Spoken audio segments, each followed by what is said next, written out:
with love to Reverend Dr. A.D. Varghese, Vice President, SABs and Ministries India, in recognition of the 57 years of his dedicated service to the Lord Jesus Christ and His glorious church.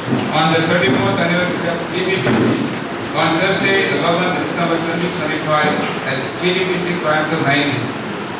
The final word. Henceforth, there is laid up for me a crown of righteousness. 2 Timothy chapter 4:8.